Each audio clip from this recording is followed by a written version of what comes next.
Hala, Pugong Biyahero nangunguna sa charity vlog. Bakit siya number 1? Kasi ang daming cash na binibigay sa mga katutubo, malaking tulong na yun sa mahihirap. Hindi rin siya nakikipagkompetensya sa ibang charity vloggers lalo na sa views. Walang kinakatakutan, alam nyo, kahit yung mga lugar pinupuntahan di basta-basta, kasi dati yung mga kinakatakutang mga lugar pinapasok na nila. Kaya saludo ako sa Pugong Biyahero team.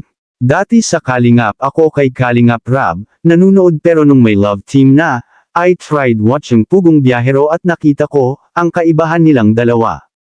Until now lahat ng videos nila pinapanood ng karamihan, dahil mga katutubo mostly ang kanilang pinupuntahan, tinutulungan kahit napakahirap ang daan.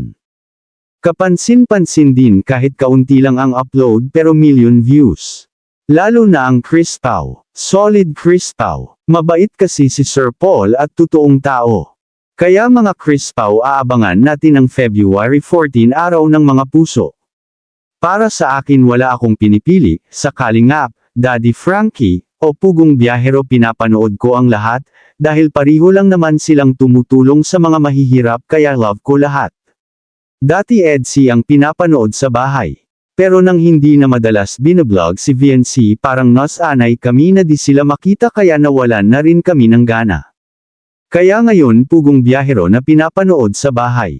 Lalo na kung si Chris na ang naka-thumbnail, click agad. Maganda sa Pugong Biyahero lahat ng team masaya at hindi madamit si Paul. Sa team, gusto niya lahat ng team niya kumikita kahit minsan nga nauuna pa sa kanya at pinagkakatiwalaan niya walang inggitan. Good vibes lahat kahit nga may umalis pero bumalik ulit. Lumakas ang channel kaya solid Pugong Biyahero ako at team kahit pare-parehas pa ang vlog nila sila lang pinapanood ko. May dagdag lang ako, ito pala.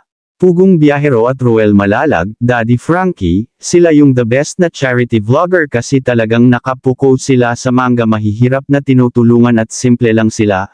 Kayod kalabaw talaga proud ako sa kanila at maisingit ko na rin si Maria Lorson, na babaeng vlogger, grabe din ang views niya the best din ang sakripisyo niya sa pag-vlog.